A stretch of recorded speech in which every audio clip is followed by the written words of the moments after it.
Your brain runs outdated money software. It crashes when opportunity knocks. Most people never upgrade, they just reboot the same broke patterns. What if wealth isn't about working harder? What if it's about debugging your mental code? Right now, 3 silent beliefs are bankrupting your future. Can you name them before Chapter 2? This system has generated $847 million across 12,000 users. The poorest started with negative $23,000 in debt. You're 197 minutes from a complete rewire. Let me tell you what's actually happening in your brain right now. Every time you see a price tag, receive a paycheck, or think about your bank account, a specific program runs. You didn't write this program. You inherited it. It was installed when you were 6 years old and your parents fought about bills. It got a major update when you were 12 and couldn't afford what your friends had.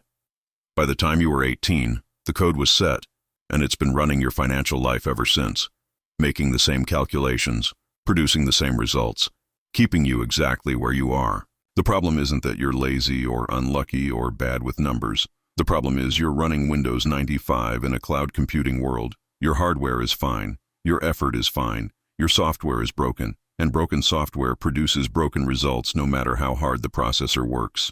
I've watched thousands of people try to force better outcomes through sheer willpower, and I've watched them fail, not because they didn't try hard enough, but because they were running programs designed to produce poverty.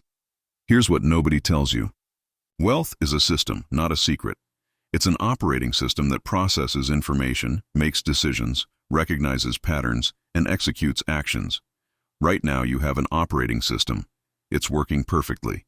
It's doing exactly what it was programmed to do. The question is, what was it programmed to do? If it was programmed to keep you safe, to avoid risk, to maintain what you have instead of seeking what you want, then it's succeeding brilliantly. You're safe, you're avoiding risk, you're maintaining exactly what you have. And you'll keep maintaining it until you change the underlying code. 3 programs are running right now that cost you more than your rent. The first is the scarcity loop. It tells you there isn't enough. Not enough money, not enough opportunities, not enough time. This program runs constantly in the background, consuming energy, generating anxiety, making you grab at things instead of choosing strategically. The second program is the unworthiness protocol. It calculates what you deserve based on ancient data, childhood memories, things people said when you were 9. It sets a ceiling on what you can receive and rejects everything above that line. The third is the comparison virus. It measures your worth against everyone else's highlight reel, produces shame and envy, and drains your creative energy into resentment. These 3 programs interact with each other. When you see someone else succeeding, the comparison virus activates. It triggers the unworthiness protocol, which lowers your ceiling. That activates the scarcity loop because now there's even less available for you. The programs feed each other, creating a downward spiral that feels like personality but is actually just buggy code running unchecked. You think you're anxious about money because money is scary.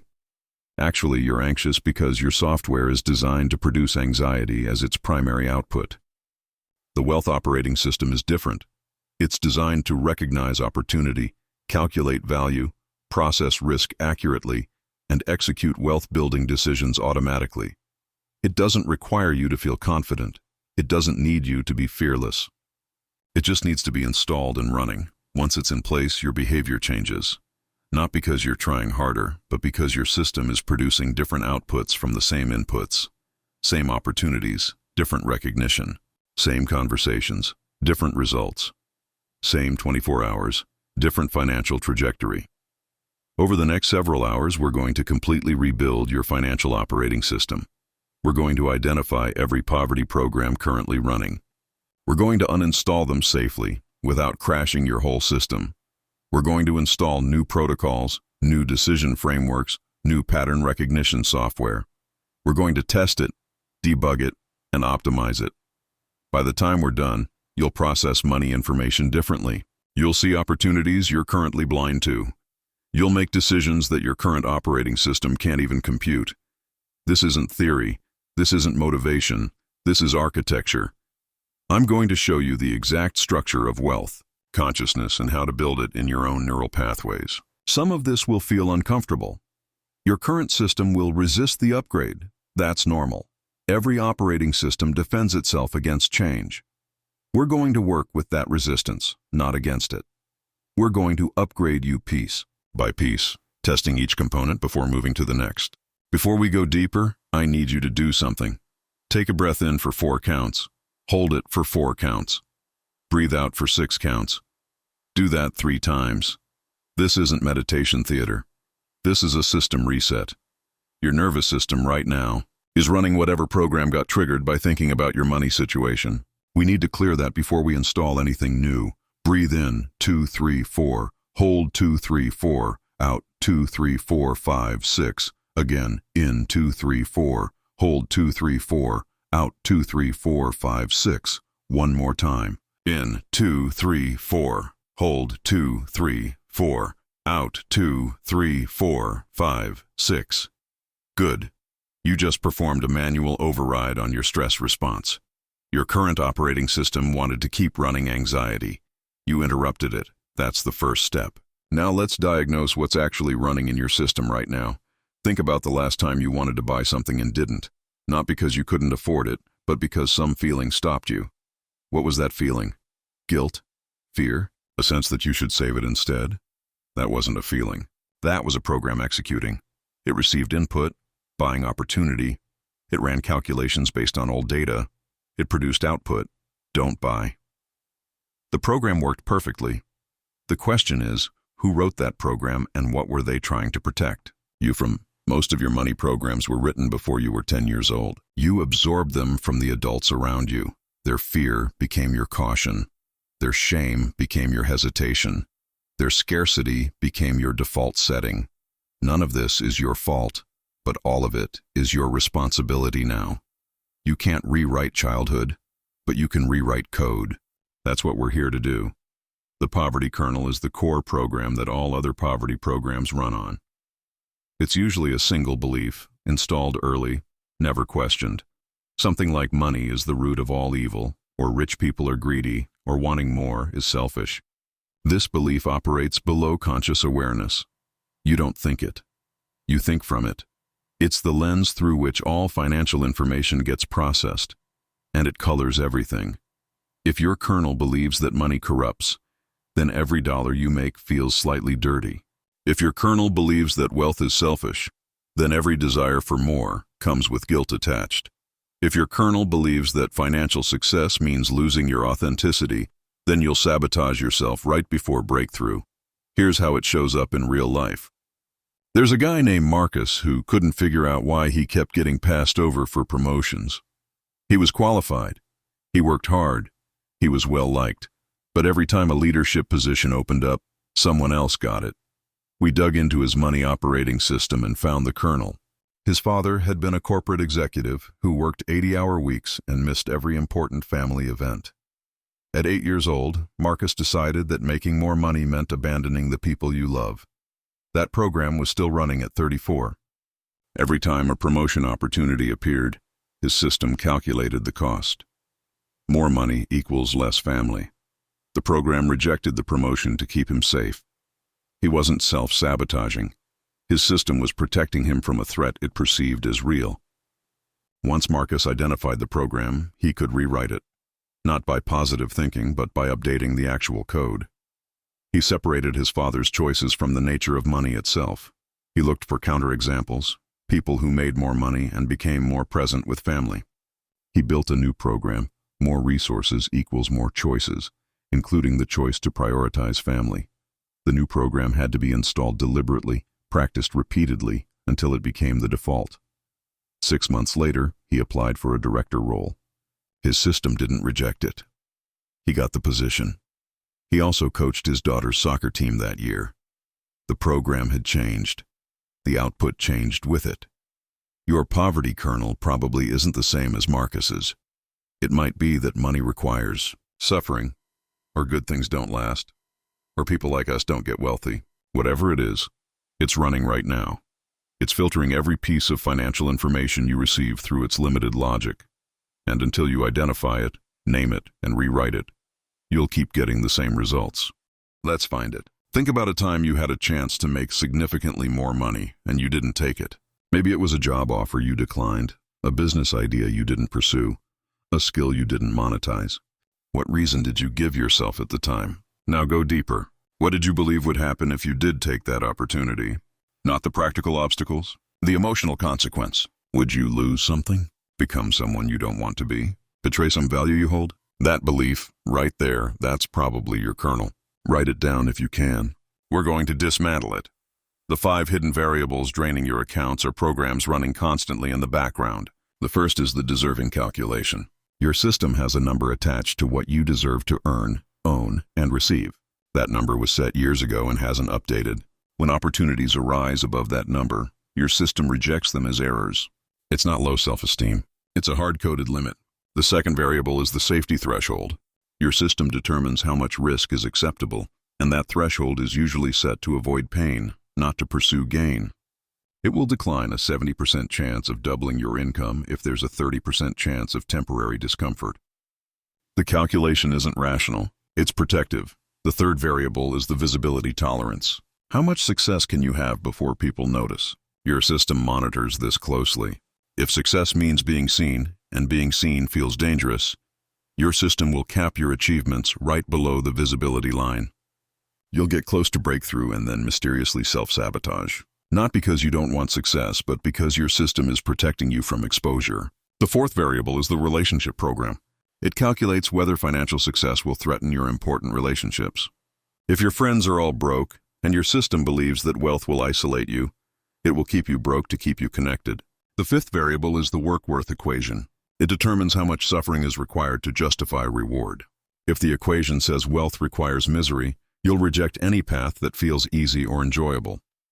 These variables interact constantly. They're making micro-decisions all day long. Which opportunities to notice, which ideas to pursue, which actions feel right, which choices feel wrong. You think you're making conscious decisions. Actually, these 5 variables are calculating outcomes and presenting them to your conscious mind as feelings. The feeling of no, this isn't for me, is just a program concluding that the opportunity violates one or more variables. The feeling of yes, this is right is a program confirming that the opportunity fits within all parameters. Let's talk about the 60-second operating system audit. I'm going to give you a series of statements. Notice your immediate response, not what you think you should feel, but what you actually feel. First statement, I deserve to make 10 times what I currently make. Notice what happened in your body just now. Did you tense? Relax? Feel excited? Feel ridiculous? That's your deserving calculation responding. Second statement, I am willing to be visible and known for my financial success. Notice the response. Did you want to hide? Did you feel exposed? That's your visibility tolerance. Third statement, I can be wealthy and maintain all my important relationships. Notice, did you believe it? Did doubt arise? That's your relationship program. Fourth statement, I am willing to receive money for work I enjoy. Notice, did it feel wrong? Too good to be true? That's your work-worth equation. Fifth statement, I am willing to take strategic risks that might result in temporary discomfort. Notice, did you want to protect yourself? Did caution arise? That's your safety threshold. These responses aren't good or bad. They're just data. They show you what your current system is programmed to accept and reject. Now you know what needs updating. Before we go further, here's what you need to understand. Your current operating system isn't evil. It's doing its best to protect you with the information it has. The problem is, the information is outdated. It's making decisions based on who you were, what you experienced, what you needed to survive in the past. But the past is not the present. The threats it's protecting you from may not exist anymore. The limits it's enforcing may not be real. The safety protocols may be keeping you safe from opportunity, not danger. We're not destroying your system. We're upgrading it with better information and more accurate programming. The system requirements for wealth are specific. You can't just install new programs on a corrupted foundation. You need 6 core conditions in place first. The first requirement is a stable belief in your own value. Not worthiness based on achievement, but inherent value as a person. If that foundation is missing, every dollar you make will feel undeserved, and you'll unconsciously get rid of it. The second requirement is emotional capacity to hold the discomfort of growth. Wealth building involves uncertainty, and if your system can't tolerate uncertainty, it will choose comfort over expansion every time. The third requirement is cognitive space. If your mental RAM is consumed by anxiety, drama, or survival, there's no processing power left for opportunity recognition. You need to clear mental bandwidth before you can install new programs. The fourth requirement is a relationship with failure as data, not as identity. If failure means you're a failure, your system will avoid all risk. If failure means here's information, your system can experiment and iterate. The fifth requirement is clarity about what wealth is for. If you pursue money without purpose, your system will question whether it's worth the effort. If you know exactly what financial resources will enable, your system has a clear target. The sixth requirement is community that supports growth. If everyone around you is invested in you staying the same, your system will comply to maintain connection. These aren't aspirational ideas. They're technical requirements. You can't run advanced software on a system that doesn't meet minimum specs. So before we install new wealth programs, we need to establish these 6 conditions. Some of you already have them. Some of you need to build them. Either way, we're checking the foundation before we build. Motivation fails because it's an emotion, and emotions fluctuate. You feel motivated, you take action. You stop feeling motivated, you stop taking action. Your results depend entirely on your mood. That's not a system. That's chaos. Architecture wins because it's structure. Once it's built, it operates independent of your feelings. You don't need to feel like brushing your teeth. You have a built-in routine that executes automatically. Same with wealth. Once the architecture is in place, wealth-building behaviors happen whether you feel like it or not. The minimum viable belief system for wealth contains just 3 beliefs. First belief, value is created, not extracted. This means wealth comes from contribution, not from taking from others. This belief eliminates guilt. If you're creating value, earning money is ethical. Second belief, resources expand through use. This counters the scarcity program. If resources can multiply, there's no need to hoard or protect. You can invest, risk, and experiment. Third belief, I am capable of learning what I don't currently know. This belief enables growth. You don't need to know everything now. You just need to be able to learn. These 3 beliefs form the foundation. Everything else builds on them. Clearing mental RAM is about energy management. Your brain has limited processing power. If 70% of it is running anxiety, guilt, resentment, or worry, you have 30% left for opportunity recognition and strategic thinking. That's not enough. You need to identify what's consuming your mental resources and shut it down. The biggest RAM consumers are unresolved resentments, unprocessed emotions, energy vampires in your life, and information overload. Each one runs constantly, draining power, producing nothing useful. Unresolved resentments keep you in the past, replaying situations, imagining different outcomes, maintaining anger. It's a program loop that never completes. The way to close it isn't to forgive from the heart. It's to decide that the energy cost isn't worth it. You're spending dollars to punish people who don't notice. The return on investment is negative. Shut down the program. Not because they deserve it, because you need the processing power. Unprocessed emotions sit in your system like files you never deleted. They're still there, still open, still consuming resources. You had a painful experience. You pushed the emotion down, moved on, never actually processed it. Now it's running in the background, influencing decisions, triggering reactions, draining energy. Processing doesn't mean drowning in feeling. It means acknowledging what happened, allowing the emotion to move through your body, and letting the file close. 5 minutes of intentional feeling can free up enormous mental space. Energy vampires are people who take more than they give. Every interaction leaves you depleted. They're not bad people. They're just not your people. Your system knows this. But you've got programs that say you should be nice. You should help. You should maintain relationships. So you keep engaging, keep draining your battery, keep wondering why you have no energy for your own goals. The solution is boundaries. Not walls, boundaries. Clear limits on what you're available for and when. This isn't cruel. It's resource management. Information overload is consuming you. You're following 40 people on social media, listening to 12 podcasts, reading 7 newsletters. Processing speed versus processing power is a critical distinction. Processing speed is how fast you can execute tasks. Processing power is how complex a problem you can solve. Most people optimize for speed. They try to do everything faster, check email faster, make decisions faster, hustle harder, move quicker. But wealth building doesn't reward speed. It rewards depth. It rewards seeing patterns others miss, solving problems others can't, creating value others don't. That requires processing power, not speed. You increase processing power by reducing concurrent tasks. Your brain can't actually multitask. It switches between tasks rapidly, and every switch costs energy. When you try to do 3 things at once, you're not tripling output. You're fragmenting attention and producing mediocre results in all 3 areas. Single tasking with full attention produces exponentially better results than scattered multitasking. This is counterintuitive.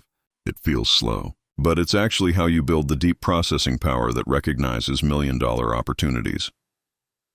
Now we're going to uninstall the toxic programs. This is where people get nervous. They worry that removing old programs will leave them unprotected or change who they are. Here's the truth. These programs are not you. They're code you're running. You existed before them. You'll exist after them. Removing them doesn't delete your personality. It frees your personality to express without interference. The guilt program is usually the first one we encounter.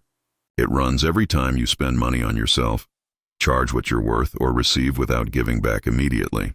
The program says that taking care of yourself is selfish, that enjoying wealth while others suffer is wrong, that you don't deserve good things until you've suffered enough. This program is incredibly common, especially among people who grew up with financial stress or who were taught that virtue equals self-sacrifice. Here's what the guilt program costs you.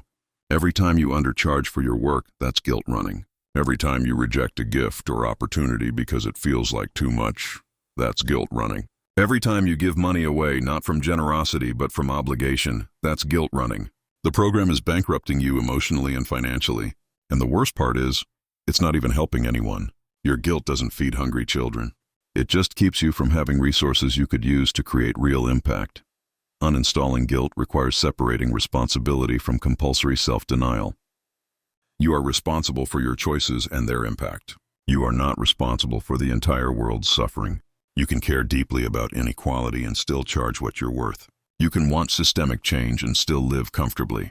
These aren't contradictions. They're complexity. The guilt program can't handle complexity. It only has 2 settings, selfish or selfless. Reality is more nuanced. You can be generous and boundaried, compassionate and well-paid, aware of privilege and still building wealth. The way to delete guilt is to question its logic every time it appears. Guilt says you shouldn't buy this thing you want. Ask it, why not? What actual harm will occur? Guilt says you're charging too much. Ask it, compared to what? Based on what calculation? Guilt says you don't deserve this opportunity. Ask it, who does deserve it and why? By interrogating the program, you reveal that it has no good answers. It's running on old fears, not current facts. Once you see that clearly, the program loses power. Let's look at how this plays out. There's a woman named Sarah who ran a design business from home. She was talented, experienced, had clients who loved her. But she charged $40 an hour when market rate for her skill was $150. Why? Guilt. Her program said that charging more would be taking advantage of people. So she kept her prices low, worked 60-hour weeks, barely made enough to cover expenses. She told herself she was being fair. Really, she was running a guilt program that disguised financial self-destruction as virtue.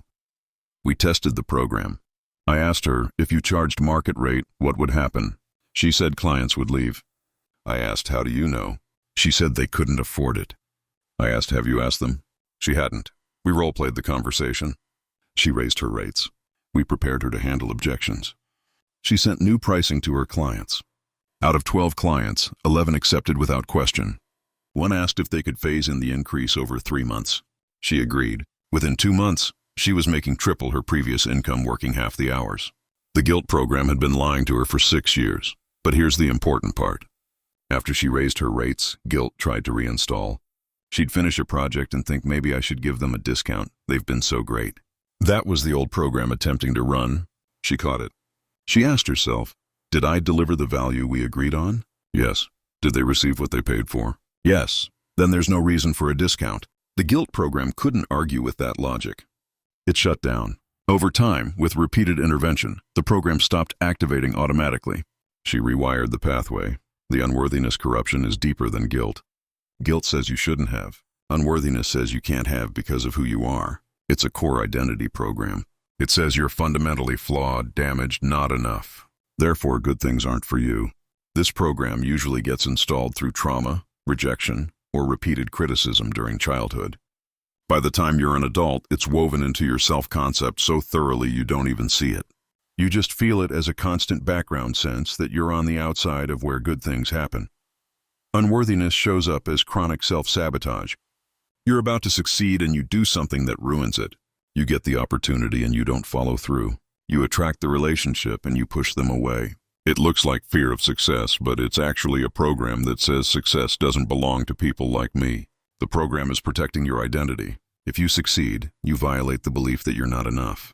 That creates cognitive dissonance. So your system sabotages the success to maintain the identity. It would rather be right about you being unworthy than have you be wealthy. Fixing unworthiness doesn't happen through affirmations. You can't just say I am worthy 100 times and rewrite the code. The program is too deep.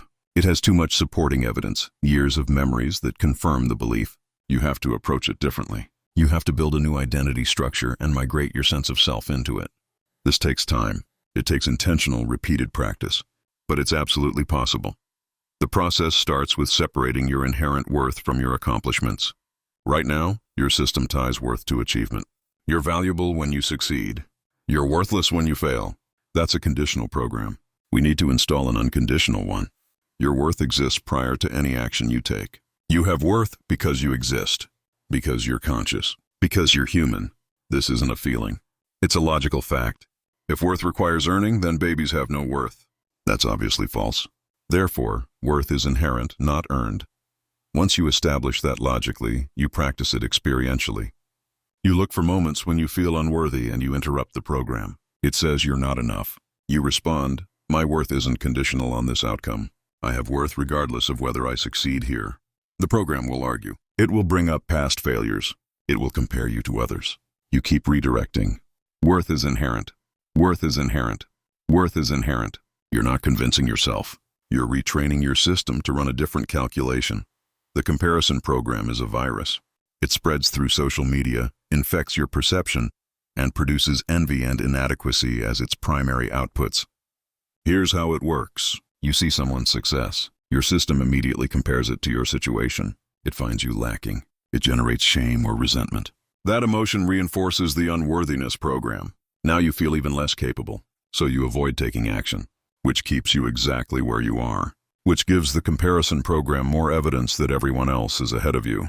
The loop intensifies. The comparison virus is particularly dangerous because it disguises itself as motivation. You tell yourself you're looking at successful people for inspiration. Really, you're feeding a program that makes you feel worse about yourself. Real inspiration moves you toward action. Comparison paralyzes you with inadequacy. If looking at someone's success makes you think I could never do that, you're infected. If it makes you think here's a possible path, that's clean information processing. Removing the comparison virus requires an information diet. You need to stop consuming other people's highlight reels. Unfollow the accounts that trigger comparison. Stop reading the success stories that make you feel behind. This isn't avoiding reality. This is protecting your system from malicious code. Once the virus is removed, once you've had some time away from the constant comparison, you can slowly reintroduce exposure. But this time, with better filters. You look at someone's success and you extract data. What did they do? What can I learn? What's applicable to my situation? You're not comparing your chapter 3 to their chapter 20. You're gathering intelligence. Safe mode is how you protect against reinstallation.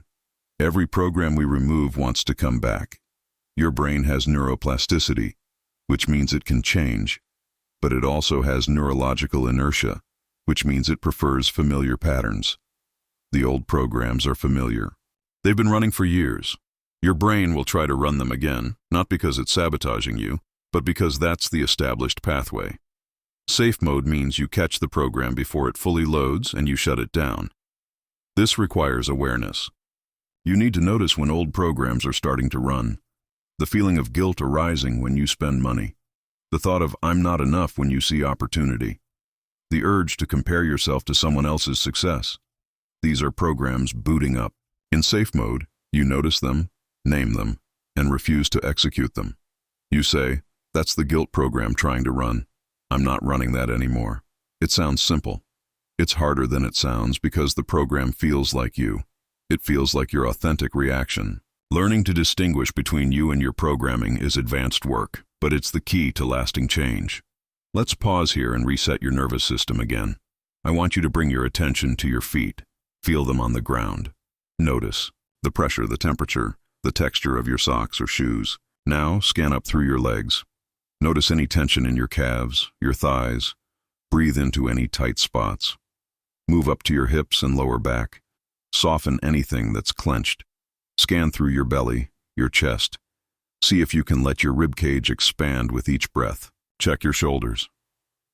Are they up by your ears? Let them drop.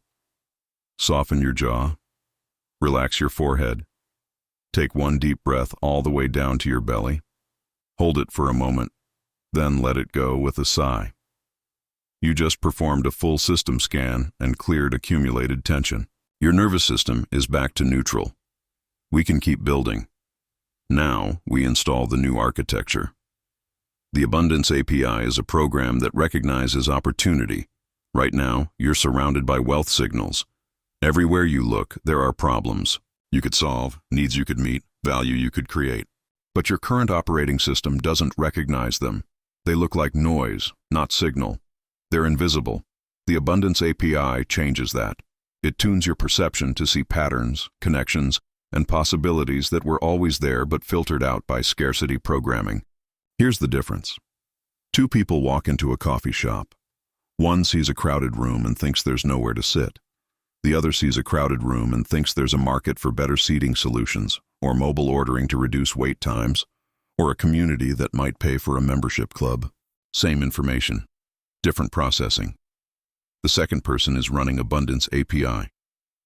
They're trained to see lack as opportunity, problems as potential, and friction as profit. Installing this program requires deliberate practice. You train yourself to look for value gaps. A value gap is the space between what currently exists and what people actually want.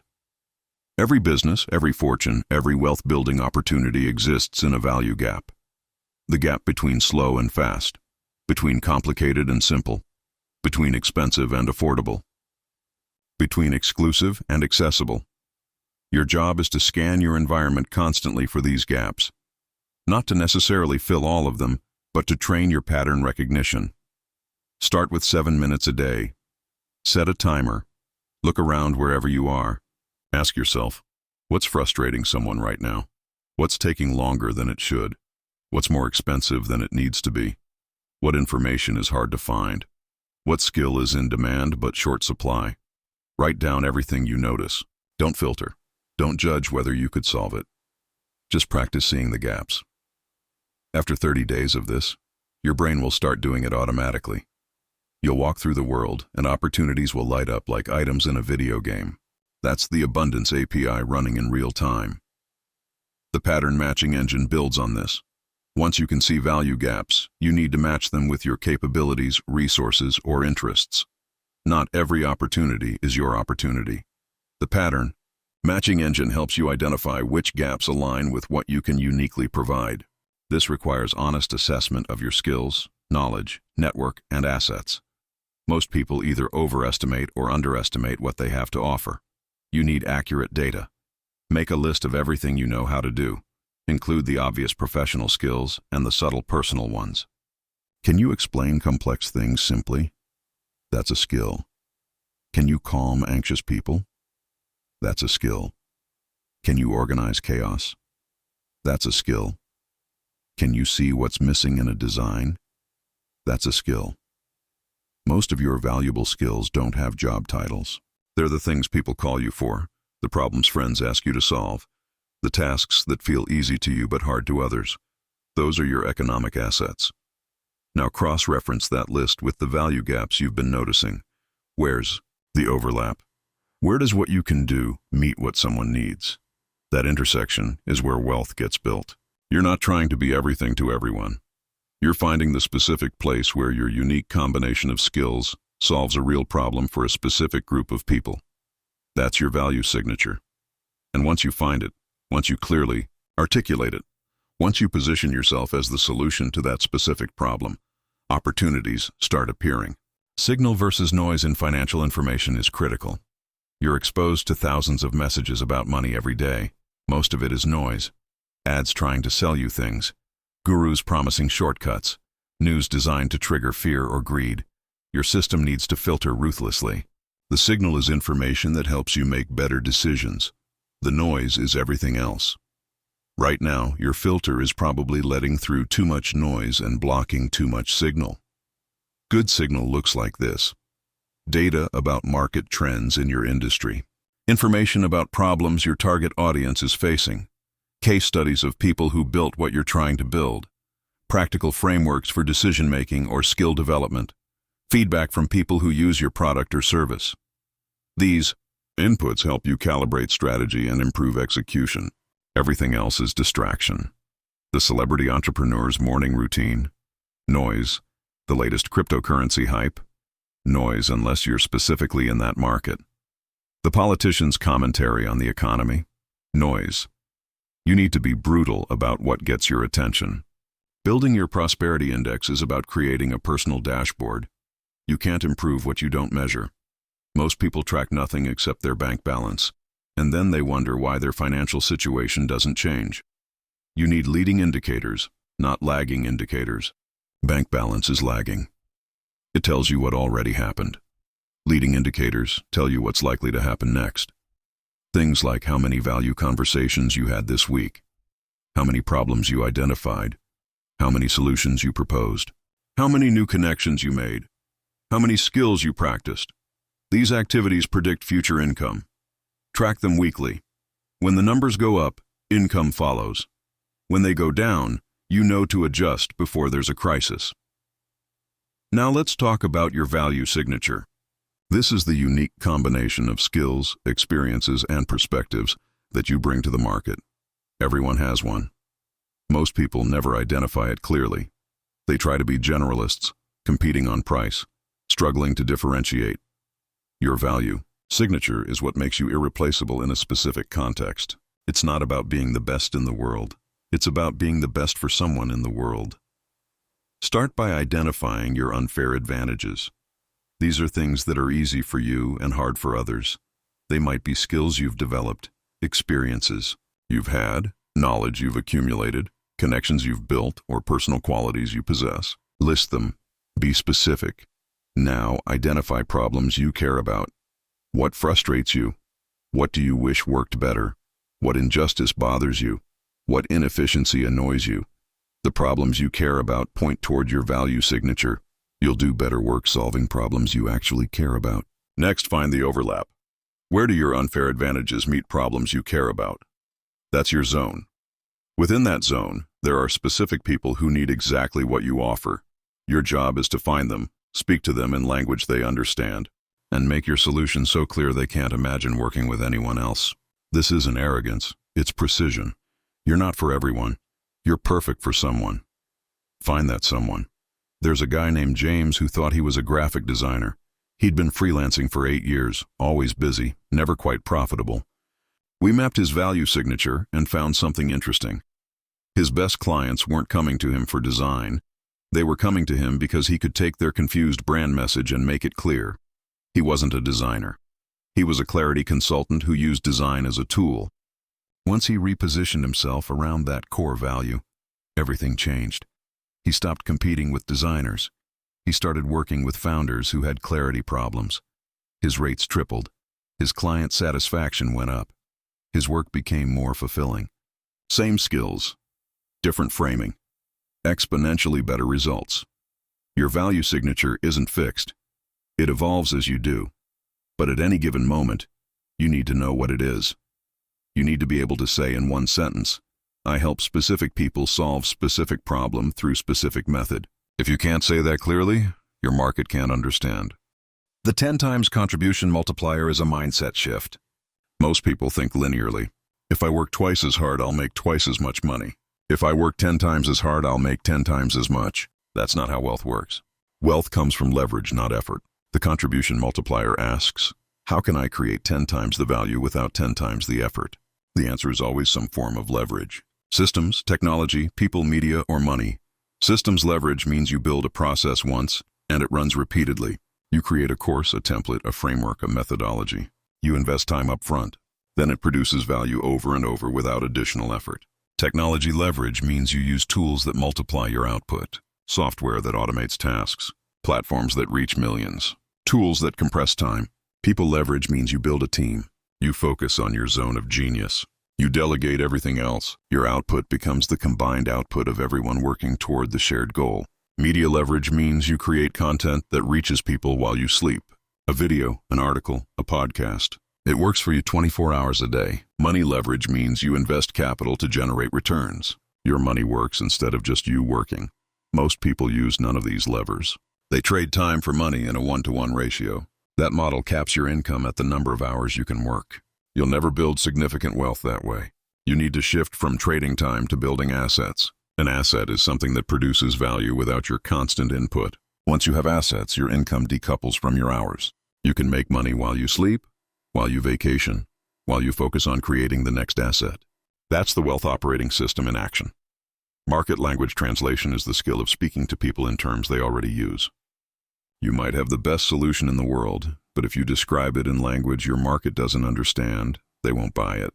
This is where most experts fail. They're so deep in their expertise that they forget how beginners think and talk. They use jargon, technical terms, industry acronyms. The market hears noise and moves on. Effective translation requires you to listen more than you speak. Go where your target market already gathers. Online forums, social media groups, industry events. Read what they write. Listen to what they say. Notice the exact words they use to describe their problems. Those words are your marketing language. You don't teach them your vocabulary. You use theirs. When they say I'm overwhelmed, you don't say I provide systematic optimization. You say I help you feel less overwhelmed. You meet them where they are. Once they trust you, once they're seeing results, then you can introduce new frameworks. But the entry point is always their language, not yours.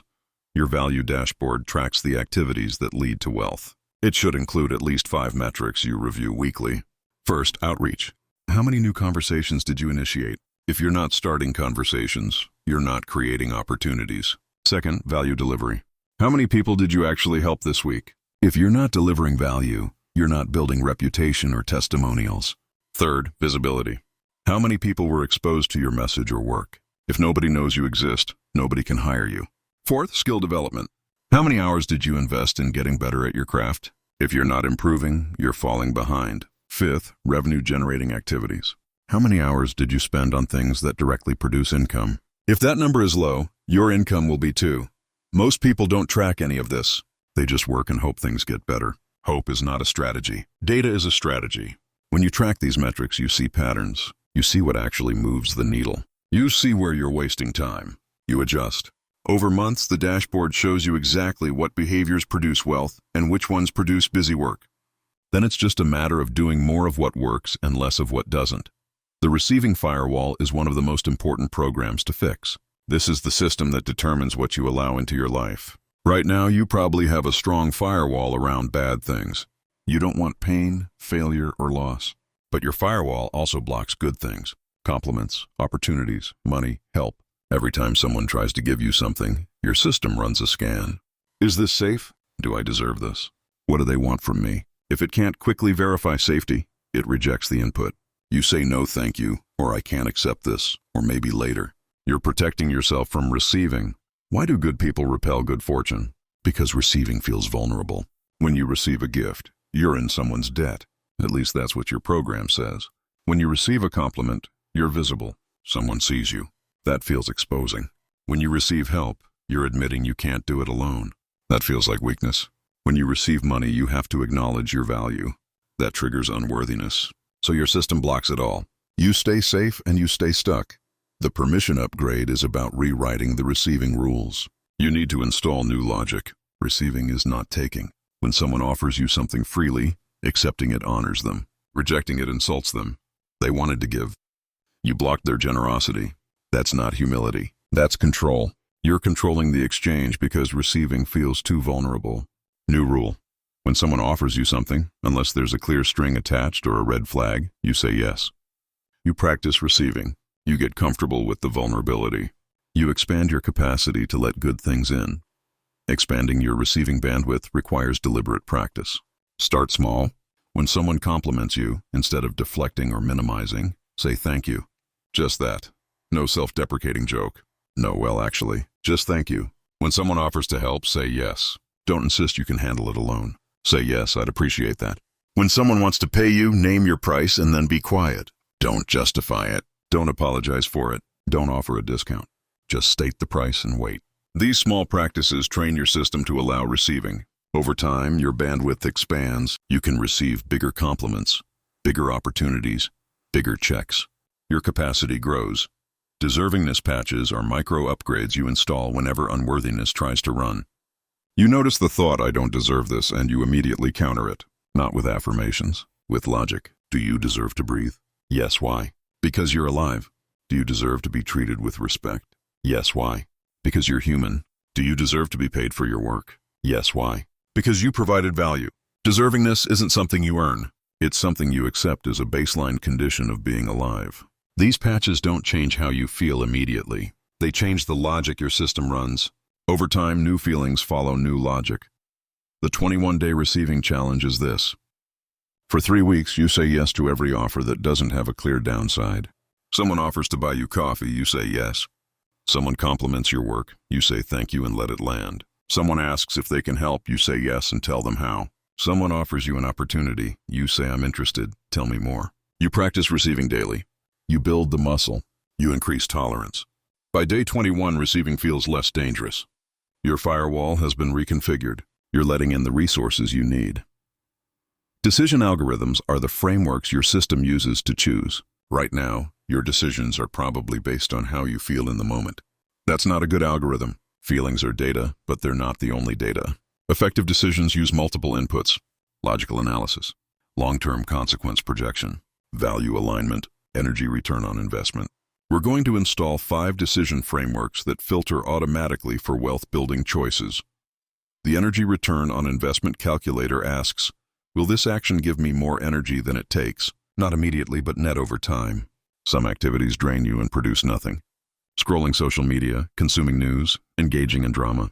Other activities drain you but produce energy later. Deep work, difficult conversations, strategic planning. Still others energize you immediately. Creative projects, connection with aligned people, meaningful contribution. Your goal is to maximize net energy gain. Energy is your most valuable resource. Protect it ruthlessly. Every decision gets filtered through this question. Someone invites you to a networking event. Will it give me back more than it takes? If the people there are aligned, interesting, and resourceful, yes. If it's small talk with strangers who drain you, no. Someone asks for your time. Will helping them create future energy or just spend current energy? If they're high potential and this creates relationship capital, yes. If they're energy vampires taking what they can get, no. You're not being selfish. You're being strategic. Wealth requires sustained high energy. You can't build it while depleted. The opportunity cost autopilot runs constantly, evaluating what you're giving up by saying yes to one thing. Every yes to something is a no to everything else you could do with that time, money, or energy. Most people don't think this way. They see an opportunity and ask, is this good? The better question is this the best use of this resource? You might have a good opportunity, but if you have a great opportunity available and you only have bandwidth for one, the good opportunity is actually bad because it blocks the great one. Opportunity cost. The compound question is my favorite decision framework. Ask yourself, will this action compound? Will it create returns that generate more returns? Or is it a one-time thing? One-time activities aren't bad, but they don't build wealth. Going to the gym once doesn't compound. Going to the gym consistently compounds into health, which compounds into energy, which compounds into productivity. Writing one article doesn't compound. Building a body of work compounds into authority, which compounds into opportunities, which compounds into income. Look at your calendar. How many of your activities compound? How many are one-time energy expenditures? If most of your week is one-time tasks, you're not building, you're maintaining. Shift your time toward compound activities. Skills that improve with practice. Relationships that deepen with consistency. Assets that generate returns. Content that reaches people while you sleep. Systems that serve customers automatically. These are the activities that build wealth. Everything else is just busy work. Risk assessment recalibration is about fixing your system's fear response. Right now, your system probably overestimates risk and underestimates your ability to handle it. This makes you avoid opportunities that would actually be fine. The recalibration involves 3 steps. First, separate fatal risks from recoverable risks. A fatal risk is one that destroys something irreplaceable. Your health, your core relationships, your integrity. These risks should be avoided. A recoverable risk is one that you can bounce back from. Financial loss, temporary discomfort, ego bruising, learning curves. These risks are fine. They're how you grow. Second, assess downside realistically. Your brain imagines catastrophic outcomes that are statistically unlikely. Someone asks you to speak publicly, and your brain screams danger. What's the actual worst case? You get nervous, you stumble over words. Some people in the audience feel uncomfortable. That's it. Nobody dies. Your career doesn't end. The world keeps spinning. Once you see the real downside clearly, it's rarely as bad as your fear suggests. Third, assess upside honestly. What's the best case if this works? What's the likely case? What's the learning case if it doesn't work? Most opportunities have asymmetric returns. The downside is small and temporary. The upside is large and lasting. But your system focuses only on the downside. Recalibrating means intentionally examining both sides. Decision trees that grow money are visual tools for complex choices. When you face a big decision, map it out. Start with the choice. Branch into possible actions. From each action, branch into likely outcomes. From each outcome, branch into consequences. Now you can see the full landscape. Which paths lead toward your goals? Which paths lead away? Which paths have acceptable downsides and exciting upsides? Which paths are busy work disguised as opportunity? The tree makes patterns visible that your emotional brain can't see. It lets you decide strategically instead of reactively. Let's go deeper with an example of how these decision frameworks interact. There's a woman named Lisa who got offered a job at a prestigious company. More money, better title, impressive brand name on her resume. Her gut said no, but she couldn't figure out why. We ran it through the frameworks. Energy return on investment. The role was high pressure, long hours, corporate politics. It would drain her. Net negative energy. Opportunity cost. Saying yes meant saying no to the business she'd been building on the side, the one aligned with her actual interests. The compound question? The job was a one-time boost in income and resume. The business, if she focused on it, could compound into something she owned, controlled, and loved. Risk assessment. The job felt safe, but that was illusion. Corporate jobs are never truly safe. They're subject to market shifts, leadership changes, economic downturns. Her business felt risky, but the actual risk was her time and some modest investment. The downside was she might have to get another job, which she could do. The upside was financial freedom and work she cared about. Once she saw all this clearly through the frameworks, the decision was obvious. She turned down the job, went full-time on her business. 18 months later, she was making more than the job would have paid, working from anywhere, and completely in control of her life. The framework showed her what her gut already knew. Now I want to take you through a short visualization. Close your eyes if you're in a safe place to do so. If not, just soften your gaze. I want you to imagine yourself 5 years from now. You've been running the wealth operating system consistently. Your financial life has completely transformed. See yourself in your environment. Where are you living? What does the space look like? How does it feel? Notice what you're wearing, how you carry yourself. Look at your face. You're calm, confident. You've built something real. Now imagine your bank account. See the balance? It's exponentially higher than today. Notice how you feel looking at it. Not anxious, not guilty, just neutral. It's a tool. It gives you options. It's working for you. Now imagine your daily life. What does a typical Tuesday look like? Who are you spending time with? What work are you doing? How much time do you have for what matters? See it clearly. Feel the texture of this life. This isn't fantasy. This is your future if you install and run the system. The gap between here and there is just code. Programming, choices, behaviors. You can build this. Now take a deep breath and come back to the present moment. That visualization wasn't motivation. It was target setting. Your system now has a clear picture of where we're going. Neural wealth pathways are the actual brain wiring that makes prosperity automatic. Right now, your neurons have well-worn paths for scarcity thinking, for fear, for limitation. Those paths are strong because you've traveled them thousands of times. Every time you think I can't afford it, you strengthen the scarcity path. Every time you think that's not for me, you strengthen the limitation path. We need to build new paths. Paths for abundance, for possibility, for action. At first, these new paths will feel awkward. They're narrow dirt trails while the old paths are superhighways. But with repetition, the new paths get wider, faster, stronger. Eventually, they become the default. Repetition protocols for belief installation are simple but not easy. You identify the new belief you want to run. Let's say it's I create value and wealth flows to me easily. Every morning when you wake up, before you check your phone, you say this belief out loud 10 times. You're not trying to convince yourself. You're creating a neural pathway. You're laying down track. Every night before sleep, you say it 10 times again. The brain is most receptive to programming right after waking and right before sleeping. During the day, every time you catch yourself thinking the old belief, you interrupt it. You say, "That's old programming," and you state the new belief once. You're not fighting the old program. You're redirecting traffic to the new route. After 30 days of this, the new belief starts to feel familiar. After 90 days, it's becoming automatic. After a year, it's your default operating system. The visualization compiler builds on this. Once a day, you spend 5 minutes visualizing the new belief in action. If your belief is "I create value and wealth flows to me easily," you visualize yourself offering something valuable, someone accepting it gratefully, money coming to you, you receiving it naturally. You add sensory detail. What does it look like? Sound like? Feel like? The brain doesn't distinguish between vividly imagined experience and real experience. Both create neural pathways. By visualizing daily, you're practicing the behavior before you do it in real life.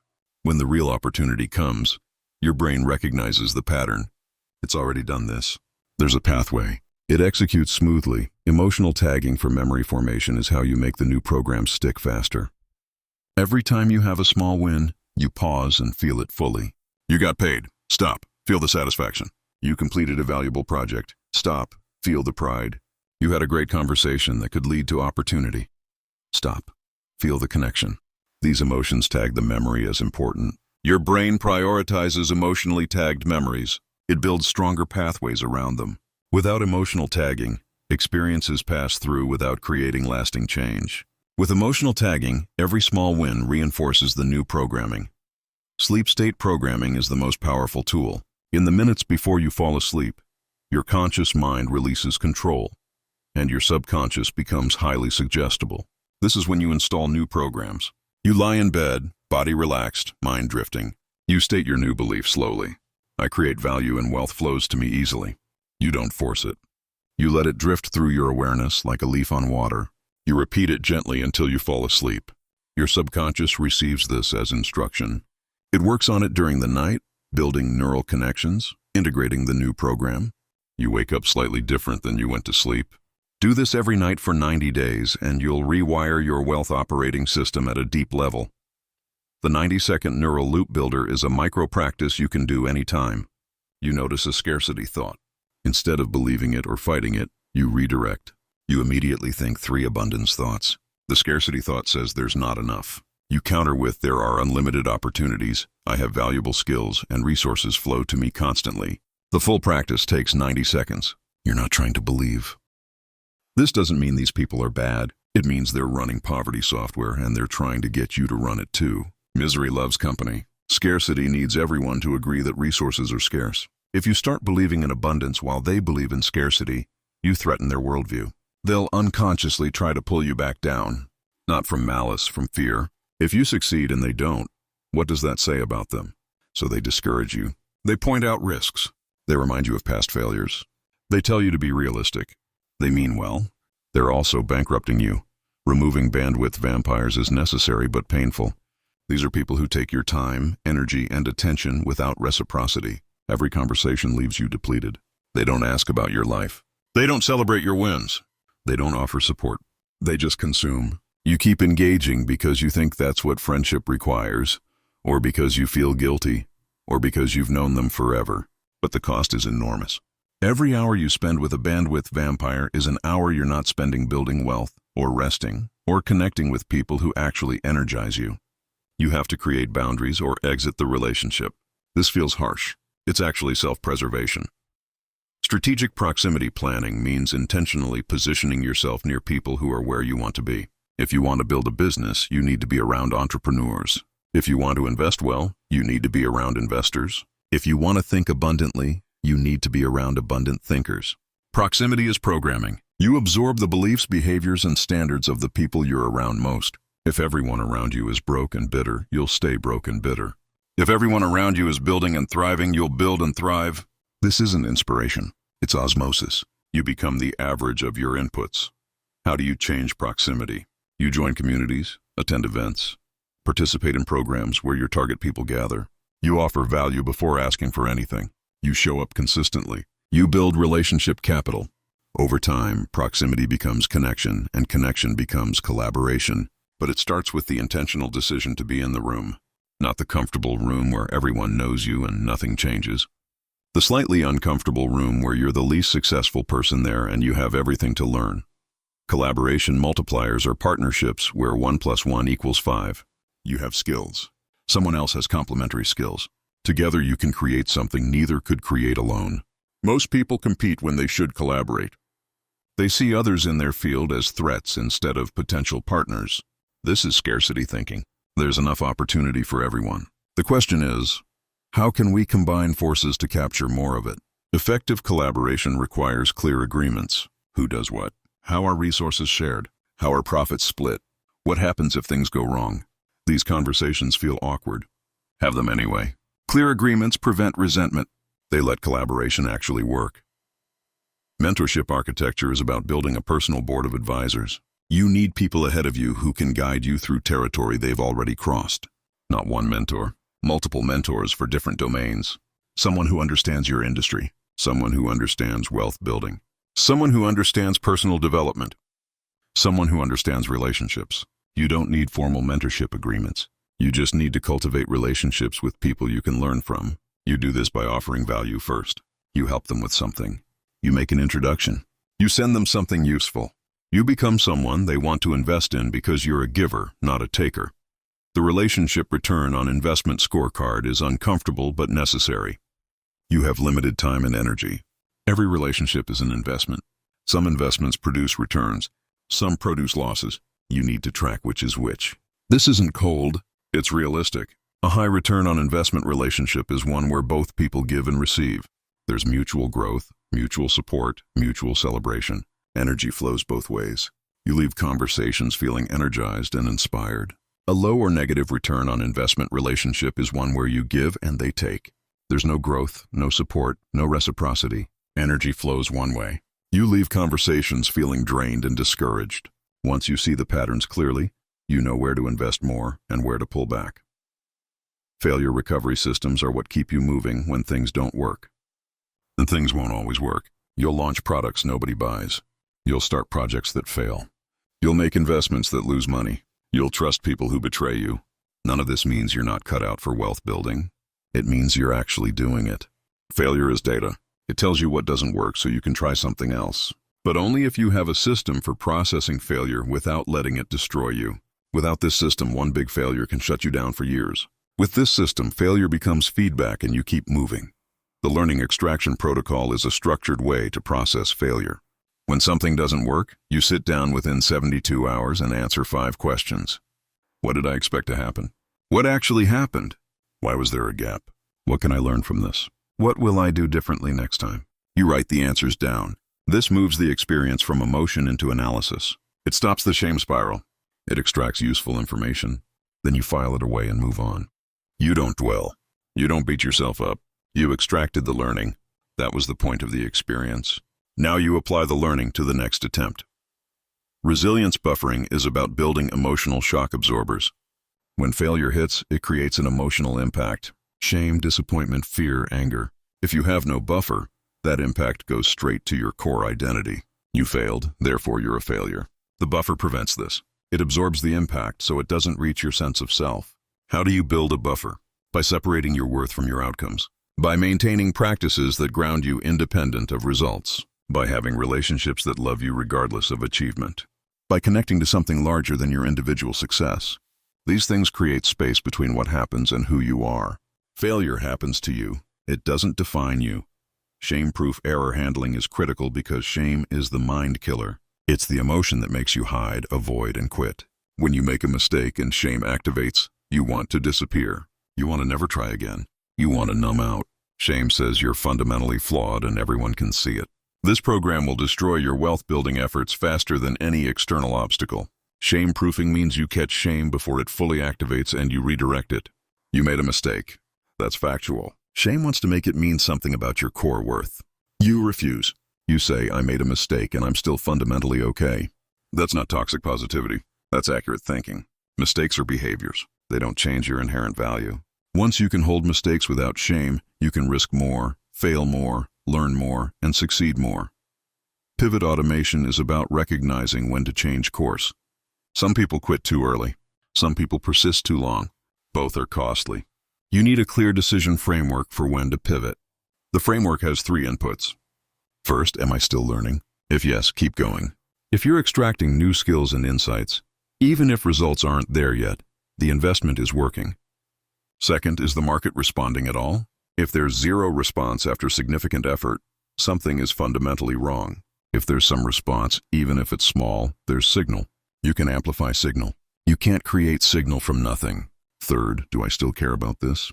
If you've lost interest or alignment, no amount of success will feel worth it. Sometimes the right pivot is away from something that could work but wouldn't fulfill you. Use these 3 inputs to decide objectively instead of emotionally. The failure debrief template is a 1-page document you fill out after every significant setback. What was the goal? What happened instead? What factors were within my control? What factors were outside my control? What worked partially that I can build on? What clearly didn't work that I should abandon? What's the smallest viable next step? This template prevents you from catastrophizing failure or dismissing it. It forces pattern recognition. Over time, you'll see themes. Maybe you consistently underestimate timelines. Maybe you consistently overestimate your solo capacity. Maybe you consistently trust the wrong people. These patterns are gold. They tell you where your blind spots are. Once you know your patterns, you can compensate for them. Scaling your wealth operating system means moving from manual to automatic, from small to large, from slow to fast. In the beginning, everything requires conscious effort. You're manually running the new programs, deliberately making better choices, constantly redirecting old patterns. This is exhausting. It won't last. Eventually, the system needs to run itself. That's what scaling is. You build infrastructure that produces results without constant input. You move from trading time for money to building assets that work for you. You move from doing everything yourself to leading a team. You move from serving individuals to serving markets. Each level of scale requires different skills and different systems. Capacity expansion planning is about stretching your container. Right now, you can handle a certain level of complexity, responsibility, and income. That's your current capacity. To grow, you need to expand capacity before you need it. If you wait until you're overwhelmed to build capacity, it's too late. You're in reaction mode. Instead, you plan expansion proactively. You ask, what level of business do I want to be running in 12 months? What capacity will that require? What skills, systems, and support do I need to develop now? Then you start building before you need it. This feels premature. It's actually strategic. By the time the growth comes, you're ready for it. The leverage audit examines everything you're currently doing and asks, can this be leveraged? You're writing emails manually. Can you create templates? You're having the same sales conversation repeatedly. Can you record it once and send the video? You're managing your schedule back and forth. Can you use a scheduling tool? You're doing bookkeeping yourself. Can you hire a bookkeeper for $50 a month? Most of what you do manually could be systematized, automated, or delegated. The leverage audit finds those opportunities. Then you methodically implement them. Each piece of leverage frees up time and energy for higher value activities. Automation opportunity mapping is specifically about technology. What can software do that you're currently doing manually? In most businesses, 20 to 40% of activities could be automated with existing tools. You're manually posting to social media. There's software for that. You're manually sending follow-up emails. There's software for that. You're manually tracking leads. There's software for that. The initial setup takes time, but once it's running, it saves you hours every week forever. Those hours compound. Over a year, you've saved hundreds of hours. Those hours can go into strategy, creation, or rest. All 3 increase your wealth-building capacity. Revenue ceiling demolition is about identifying and removing the artificial cap on your income. Most people have an unconscious number they're comfortable earning. When they approach that number, they self-sabotage. They stop marketing. They lower prices. They reject opportunities. The ceiling isn't external. It's internal. It's set by what you saw growing up, what you think you deserve, what you believe people like you are allowed to have. To demolish it, you first have to find it. Look at your income history. Is there a number you tend to hover around? A number you hit and then drop below? That's probably your ceiling. Once you identify it, you can question it. Why this number, says who? What would happen if you doubled it? The ceiling isn't real. It's just old programming. And programs can be rewritten. The 10 times vision protocol is a thought experiment that breaks you out of incremental thinking. Most people think about 10% improvement. How can I make 10% more this year?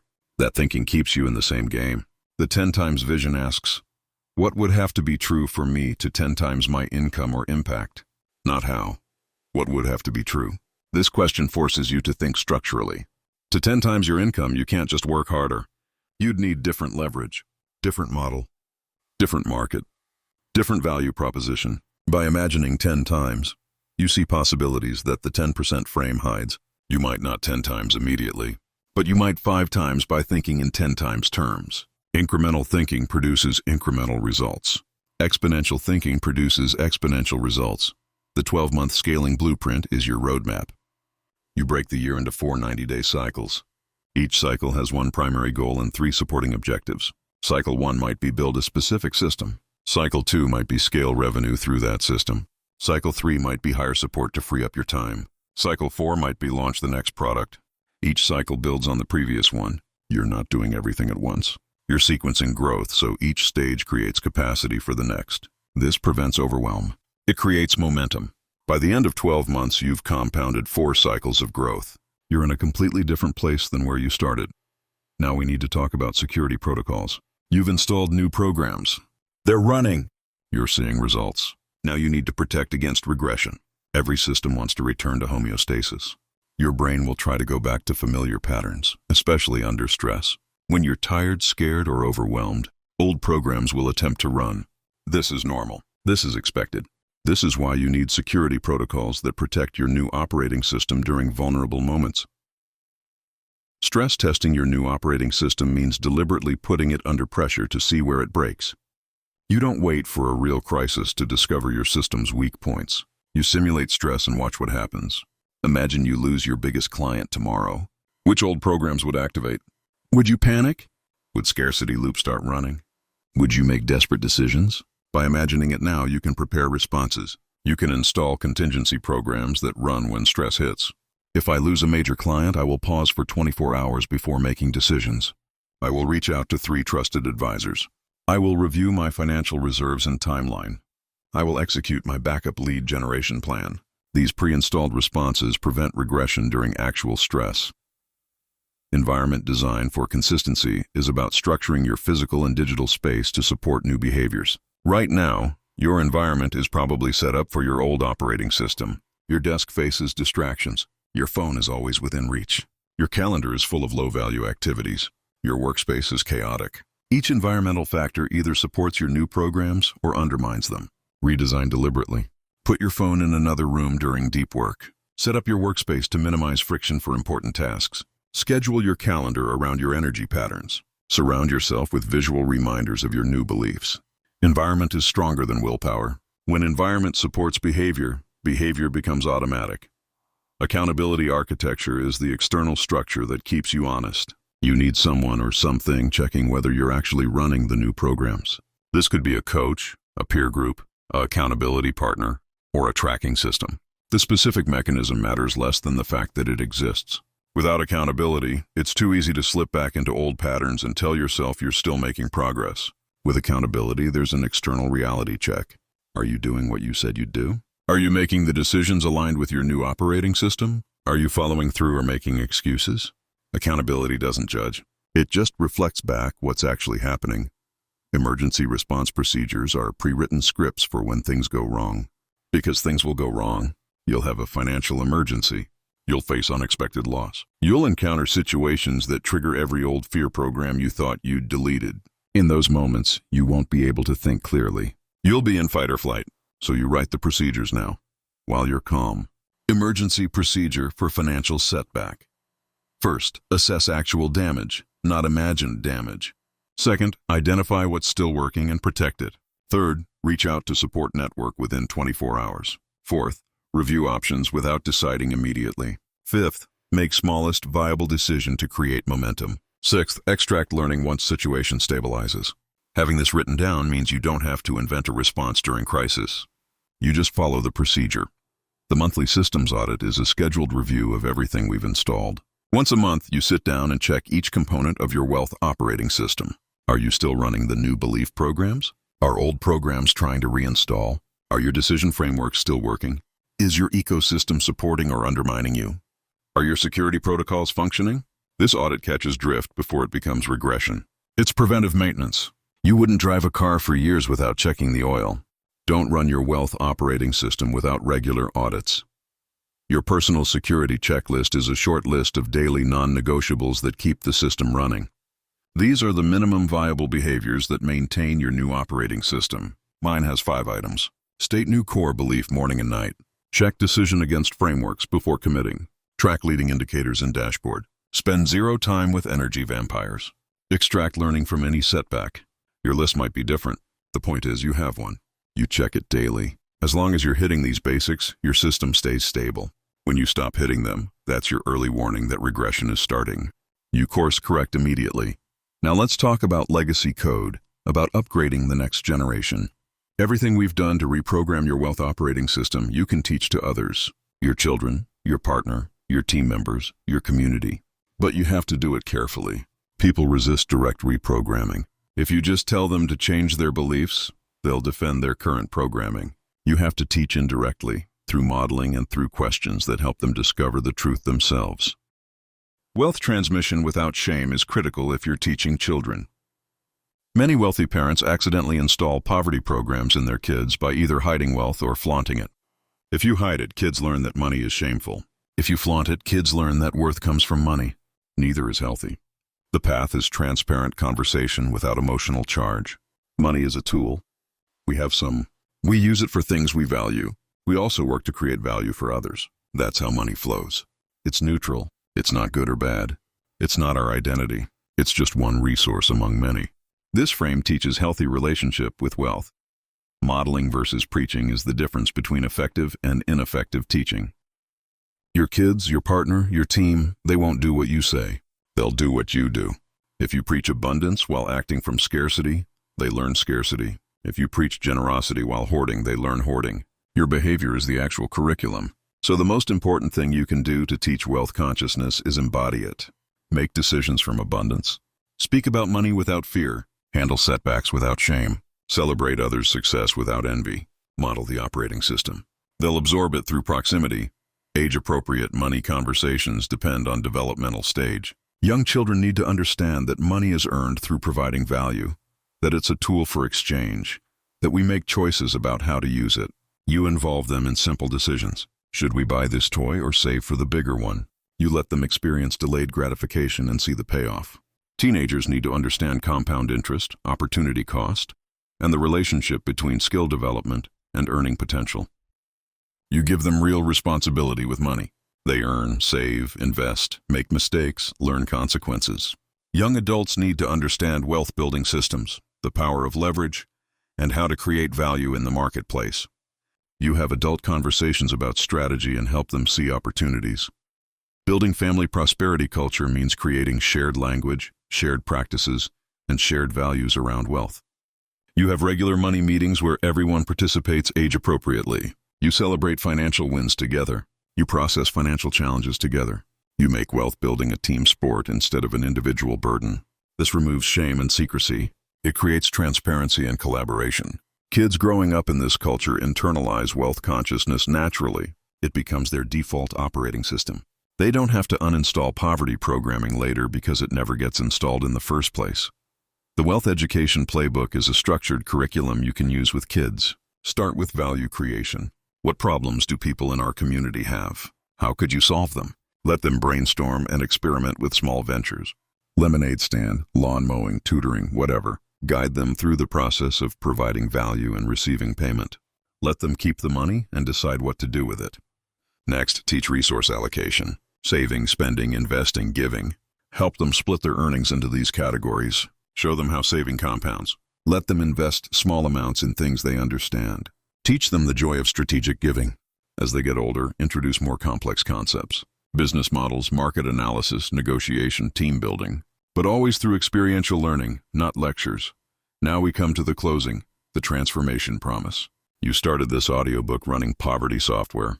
Your system was designed to keep you safe, not to make you wealthy. Safe meant predictable. It meant avoiding risk. It meant staying where you were. That system served you once. It kept you alive, but it was never designed to help you thrive. For thriving, you need different software. Over the last several hours, you've uninstalled programs that were limiting you. The scarcity loop that told you there wasn't enough. The unworthiness protocol that said you couldn't have. The comparison virus that measured you against everyone else. The guilt program that made receiving painful. All of that old code is gone, or at least substantially weakened. In its place, you've installed new programs. The Abundance API that recognizes opportunity everywhere. The value signature that knows exactly what you offer and to whom.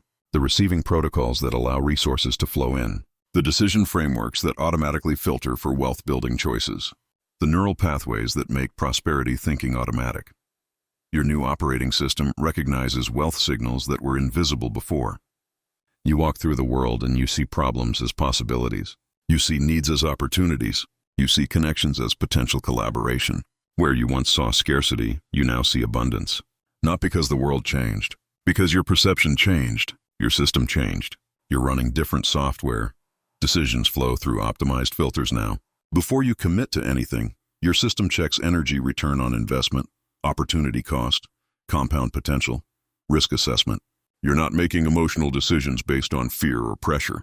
You're making strategic decisions based on clear frameworks. This doesn't mean you never feel fear. It means fear isn't driving. Your decision algorithms are driving. The outcomes are dramatically better. Self-sabotage subroutines are deleted. You used to get close to breakthrough and then unconsciously undermine yourself. You'd miss the meeting. You'd underprice the offer. You'd reject the opportunity. That was old programming protecting you from visibility, from success, from change. Those programs are gone. When opportunity appears now, your system says yes. Not recklessly, strategically, but yes. You're no longer your own obstacle. You receive what you previously deflected. Compliments land instead of bouncing off. Help is accepted instead of refused. Money flows in instead of being blocked. Opportunities are recognized instead of ignored. Your receiving bandwidth has expanded. You can hold more success, more resources, more support. This isn't about greed. It's about capacity. You can't pour from an empty cup. By receiving fully, you have more to give, more to create, more to contribute. Your value is visible, voiced, and compensated. You know what you're worth. You can articulate it clearly. You charge accordingly. There's no shame, no apology, no discount. You provide value, you name your price, you receive payment.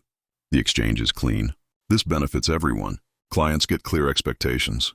You get fairly compensated. The relationship is sustainable. Undercharging helps no one. Charging appropriately helps everyone. Relationships amplify instead of drain. You've removed the energy vampires. You've cultivated strategic proximity. You've built collaboration multipliers. The people around you now support your growth. They celebrate your wins. They challenge you to expand. They share resources. They connect you to opportunities. Your ecosystem is working for you, not against you. This makes everything easier. You're not swimming upstream against the current of your relationships. You're flowing downstream with support. Failure informs instead of destroys. When something doesn't work, you extract the learning and move forward. There's no shame spiral, no identity crisis, no paralysis, just data, just adjustment, just the next iteration. This makes you anti-fragile. Failure makes you better instead of breaking you. The more you experiment, the more you learn. The more you learn, the more you earn. Failure becomes part of the wealth-building process instead of its opposite. This isn't motivation. Motivation fades. This is infrastructure, systems, architecture. The wealth operating system runs whether you feel like it or not. On good days, it produces results. On hard days, it produces results. It's not dependent on your mood, your energy, or your confidence. It's dependent on clear programming that executes automatically. You've built that programming, now you just maintain it. The system runs whether you feel like it or not. That's the power of architecture over motivation. You don't have to wake up inspired every day. You don't have to feel fearless. You don't have to be constantly confident. You just have to run the system. The system handles the rest. It recognizes opportunities. It makes decisions. It executes actions. Your job is just to not interfere. Let the system work. In 90 days, you'll see the first proof. It might be a financial increase. It might be an opportunity that appears. It might be a shift in how you feel about money. It might be a relationship that suddenly supports you differently. The proof will be specific and undeniable. You'll know the system is working. This isn't faith. This is feedback. The system produces measurable outputs. Track them. Celebrate them. Let them reinforce your commitment to the new operating system. In 12 months, you'll barely recognize your bank account.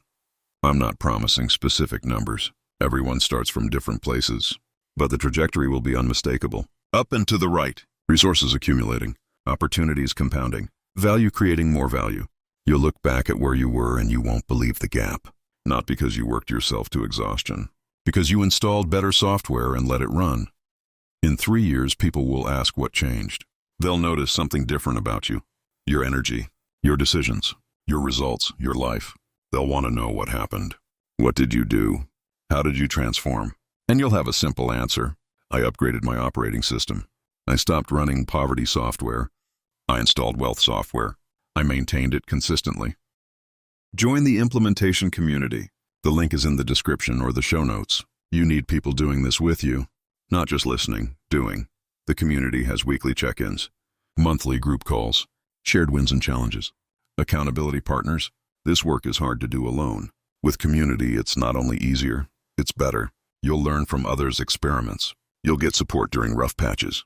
You'll celebrate wins with people who understand what they mean. Community is force multiplication for transformation.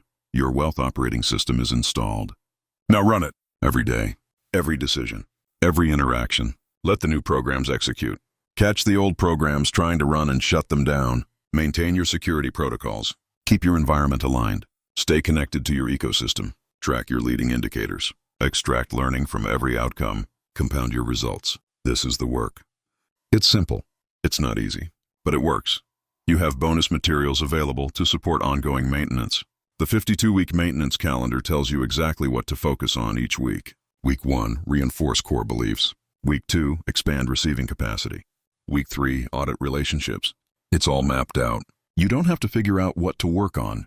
Just follow the calendar. Advanced scripting for specific obstacles gives you language for difficult conversations. How to raise your rates without losing clients. How to set boundaries with family around money. How to negotiate better deals. How to ask for what you want. The scripts are written. You just customize them to your situation. Monthly live question and answer sessions let you troubleshoot in real time. You'll face situations not covered in the audiobook. Edge cases, unique challenges, complex decisions. Bring them to the monthly calls. Get direct support. Learn from other people's questions. These calls keep you from getting stuck. Private community access puts you in a space with people running the same operating system. You can ask questions, share wins, get feedback, process challenges, celebrate progress. The community becomes your new ecosystem, supporting your transformation. The personalized diagnostic tool assesses your specific operating system and shows you exactly which programs need the most work.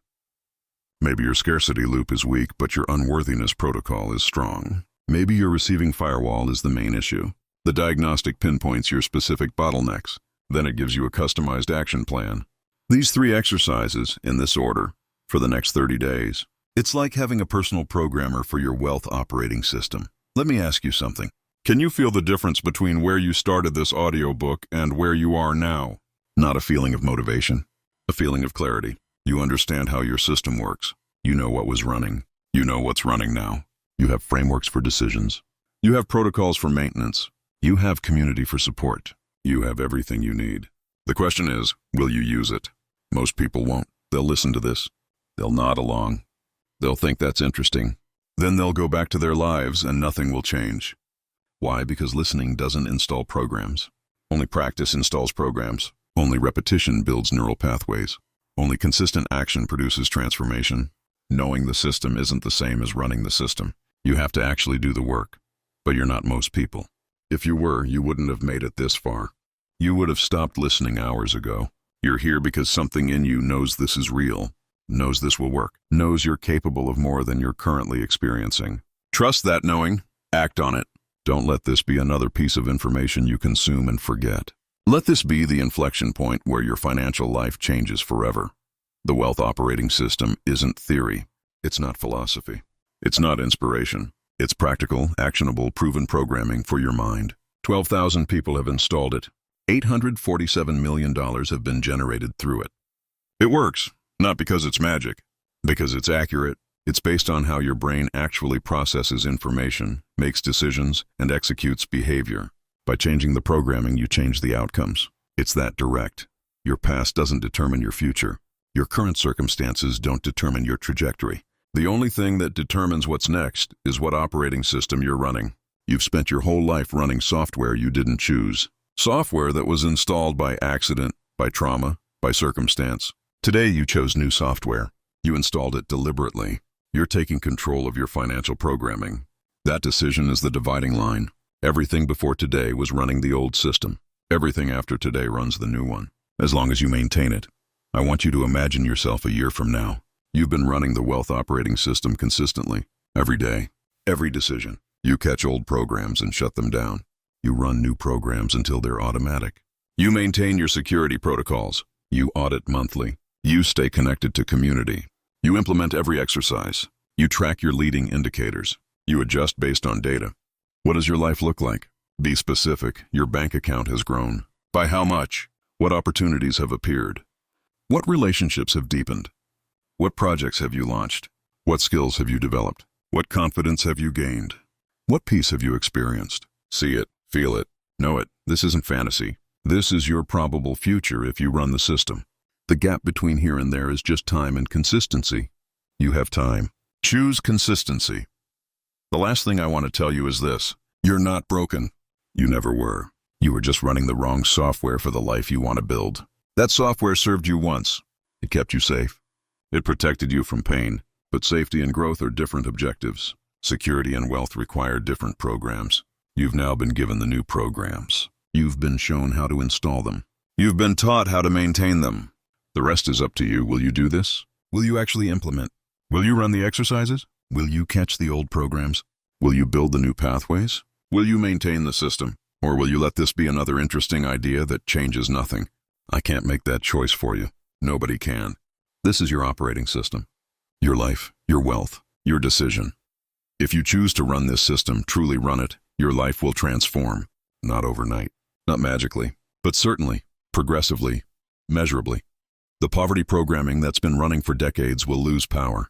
The wealth programming you've installed today will gain strength.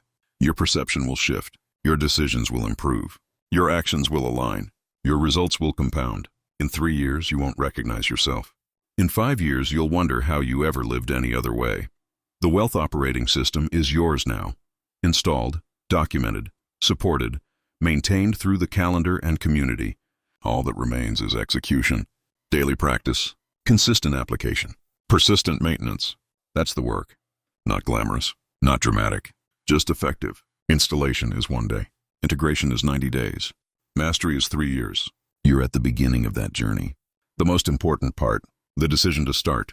So start. Close this audiobook and open the workbook.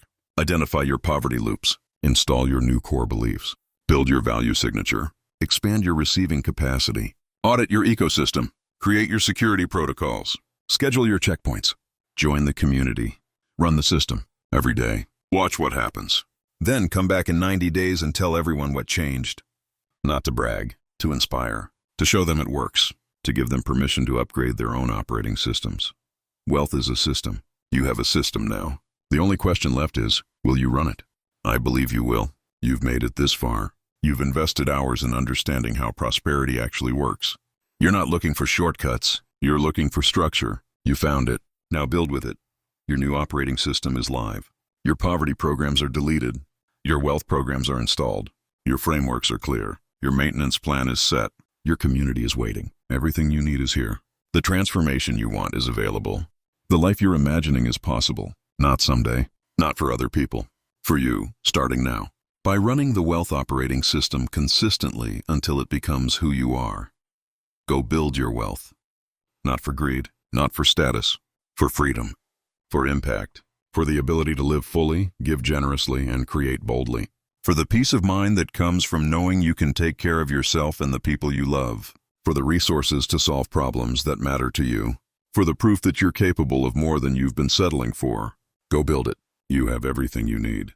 Now do the work.